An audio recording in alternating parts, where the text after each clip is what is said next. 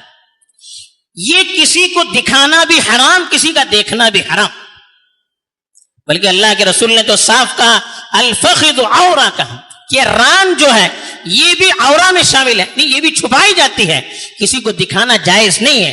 ایک مرد کسی دوسرے مرد کو اپنے ناف سے لے کے گھٹنا جو آتا ہے اس کے درمیان کا حصہ دکھا نہیں سکتا. اب ہم چڈی پہن کے گھومتے ہیں، کھیلتے ہیں، کہاں سے اس کا جواز نکل سکتا ہے؟ ایسے ہی ایک عورت سے بھی کہا گیا، ایک عورت دوسری عورت کے سامنے اپنی شرمگاہ کھول نہیں سکتی، اس کی بھی ناف سے لے کر گھٹنے تک کا حصہ دوسری عورت کے لیے بھی ستر ہے. دکھانا بھی حرام، دیکھنا بھی حرام ہے. بلکہ یہاں تک اللہ کے رسول صلی اللہ علیہ وسلم نے کہا لا یفضی الرجل الى الرجل فی ثوب واحد ولا تفضی المرأة الى المرأة فی ثوب واحد. ایک مرد دوسرے مرد کے ساتھ ایک چادر میں نہ سوئے. کیوں کہا گیا؟ اس لیے کہ مرد مرد کے درمیان بھی خواہشات ابھرتی ہے، پھر شیطان وہاں پر آتا ہے. آج دیکھیے کیا ہو رہا ہے معاشرے میں، اس کے نتیجے میں کیا ہو رہا ہے. باقاعدہ قانونی طور پر مرد مرد کے ساتھ شادی کرنے کی اجازت دی جا رہی ہے. کیوں ہو رہا ہے یہ؟ اسی طرح سے عورت سے کہا ایک عورت دوسری عورت کے ساتھ ایک چادر میں نہ سوئے. بہت سے علماء نے اس سے استنباط کر کے لکھا ہے ایک تخت پر بھی ایک مرد دو مرد نہ سوئے، دو عورت نہ سوئے. کیوں؟ اس سے بھی غلط خیالات دل میں پیدا ہوتے ہیں، اس سے بھی شیطان غلط شہوتوں کو غلط طرح سے بھڑکاتا ہے، پھر نتیجے میں غلط تعلقات پیدا ہوتے ہیں. آج یہی ہو رہا ہے، مرد مرد سے شادی کرتے ہیں، عورت عورت سے شادی کرتے ہیں، کیا کیا گندگیاں پھیلتی ہے. اسی لیے اسلام نے جڑ سے کاٹ دیا کہ اس طرح سے کوئی کام نہ ہونے پائے کہ جس سے ایک دوسرے کے بارے میں دل کے جذبات بھڑک سکیں، چاہے مرد مرد کے سلسلے میں ہو، عورت عورت کے سلسلے میں ہو. یہاں تک کہا اللہ کے رسول صلی اللہ علیہ وسلم نے چھوٹے بچوں کے سلسلے میں کہا کہ جب وہ 7 سال کے ہو جائیں تو ان کو نماز کا حکم دیجیے، اور کہا وَفَرِّقُوهُمْ فِي الْمَضَاجِعِ، ان کے بستر الگ کر دیجیے. کیوں کہا ہے؟ اب بچہ بڑا ہو رہا ہے، 7 سال 8 سال 9 سال کا ہو رہا ہے، کہا کہ اب ایک بستر پر 2 بچوں کو مت سلائیے. کیوں؟ اب ان کی شہوتیں بھڑکنے کا موقع ہے، پھر کل کو آگے جا کر جو تعلقات ہو سکتے ہیں اس سے پورا معاشرہ بگڑ سکتا ہے. اس لیے ایک گھر میں جو بچے ہوں گے تو بھائی بھائی ہوں گے نا، ان سے کہا گیا کہ وہ جب ذرا بڑے ہو جائیں تو ایک بستر پر دونوں کو مت لیٹائیں. کیوں کہا گیا ہے؟ معاشرے کی حفاظت کے لیے. تو اسی لیے یہ ستر کہا گیا. ایک عورت جو غیر ہے، اجنبی ہے، وہ دوسرے مرد کے لیے تو پورا بدن اس کا ستر، چہرہ بھی ستر ہے. بے ضرورت کے کسی غیر مرد کے سامنے وہ اپنا چہرہ بھی کھول نہیں سکتی. ضرورت ہے کوئی آدمی ڈاکٹر کے پاس جانا ہے یا کوئی معاملہ چل رہا ہے جس میں گواہی دینی ہے، اس طرح کی چیزیں ہیں جہاں مجبوری ہے، وہاں چہرہ غیر مرد کے سامنے کھولنے کی اجازت ہے، وہ بھی اتنی دیر کے لیے جتنے میں ضرورت پوری ہو جائے، اس سے زیادہ کھولنے کی اجازت نہیں ہے. ایسے ہی کہا کہ ایک مرد کا دوسرے مرد کے سامنے اپنے سطر کا یہ حصہ کھول نہیں سکتے، ایک عورت دوسرے عورت کے سامنے کھول نہیں سکتی. البتہ محرم مرد ہے، محرم مرد کا مطلب جن سے شادی نہیں ہو سکتی. اب شادی جن سے نہیں ہو سکتی پہلے سے معلوم ہو جائے تب دل میں غلط خیالات آتے ہی نہیں ہیں. ساتھ میں رہتے ہیں، ایک گھر میں رہتے ہیں، بھائی بھائی ہیں، پھوپھی ہے، خالہ ہے، ماں ہے، دادی ہے، نانی ہے، ان سب چیزوں کے بارے میں، ان سب عورتوں کے بارے میں کہا گیا کہ ان کے لیے وہ سطر نہیں ہے. چہرہ کھلا ہوا ہے، سر کھلا ہوا ہے ان کے سامنے، یا کوئی اور حصہ کھلا ہوا، بشرطے کہ ناف سے لے کر گھٹنے تک کا حصہ ان کے سامنے بھی کھول نہیں سکتے. باقی حصہ اگر ضرورت سے کہیں کھل گیا تب کوئی بات نہیں، ان لوگوں کے سامنے جو آپ کے بھائی ہیں، بہن ہیں. البتہ میاں بیوی کا معاملہ الگ ہے. تو یہ سطر کے سلسلے میں کہا. اور وہ عورت جس کو ابھی بالغ نہیں ہوئی ہے بچی، لیکن دیکھنے سے شہوت بھڑک سکتی ہے، ایسی عورت کو بھی پردہ کرنا ضروری ہے. جب پردہ کرنا بھی ضروری ہے اور اس کو چھونا بھی حرام ہے، غیر عورت کو چھونا بھی حرام ہے، اس لیے کہ اس سے بھی لذت پیدا ہوتی ہے، اس سے بھی شہوت بھڑکتی ہے. پھر باتیں جو بتائی گئی کلام وغیرہ کی، یہ سب چیزیں جب شریعت نے اتنا کنڈیشن لگایا ہے تو ہمیں اس کا خیال رکھنا چاہیے. آج کل شادیوں کا موقع ہے, شادیوں میں لوگ سمجھتے ہیں کہ پردے کی کوئی ضرورت نہیں ہے, بے تحاشا بے پردگی ہو جاتی ہے, اس میں احتیاط کرنا چاہیے. ایسے ہی جنازے جب ہوتے ہیں میت کے گھر میں بھی عام طور پر پردے کے سلسلے میں کوتاہی ہو جاتی ہے, اس کا بھی خیال رکھنا ہے. دکان میں, آفس میں, مال میں جاتے ہیں, یہاں بھی پردہ ہے, یا گاؤں سے کہیں دوسری جگہ جائیں, بس پر, گاڑی پر, ٹرین پر, وہاں بھی پردہ ہے. اس کا بھی خیال رکھنا چاہیے کہ پردے سے کوئی خالی نہیں ہوتا. ایسے ہی فنکشن کرنا, جلسے کرنا, اس میں عورت مرد ایک ساتھ اختلاط کریں, مردوں کے سامنے عورت چہرے کھول کر انٹرویو دینے لگے, اور اس طرح کی چیزیں ہونے لگی, پھر کہاں معاشرہ محفوظ رہے گا؟ عورتوں کی آوازیں سنانی جانے لگے, کہاں معاشرہ محفوظ رہے گا؟ ہم معاشرے کو محفوظ رکھنا چاہتے ہیں یا توڑنا چاہتے ہیں؟ جب شریعت اتنی تاکید کرتی ہے ایک معاشرہ محفوظ ہے, توڑنے کی کیوں ہم کوشش کر رہے ہیں؟ اس میں کیا خیر رکھا ہے؟ کل کو رونا پڑے گا. ہماری بھی اپنی بیٹیاں ہیں, ہمارے گھر میں بھی اپنی عورتیں ہیں, ہمیں ان کی فکر ہوتی ہے, تو قوم کی عورتوں کی بھی فکر کرنی چاہیے. پھر اسکولوں میں, کالجوں میں کیا بے احتیاطی ہو رہی ہے, کس طرح سے اختلاط ہو رہا ہے. لوگ آ کر تاثر بیان کرتے ہیں, دل روتا ہے, لیکن کس سے کہیں, کیا کہیں, کون سنے گا؟ کل کو اللہ کے سامنے مجھے بھی جواب دینا ہے, آپ کو بھی جواب دینا ہے. ہمیں اپنے معاشرے کی حفاظت کرنی ہے, اپنی عورتوں کی حفاظت کرنی ہے, خود اپنی بھی حفاظت کرنی ہے. اور جو اللہ تعالیٰ نے, رسول اللہ صلی اللہ علیہ وسلم نے ایک پاکیزہ معاشرے کی بنیادیں جو بتائی ہیں, اس کو قائم رکھ کر ہمیں آگے بڑھنا چاہیے. اللہ تعالیٰ ہمیں توفیق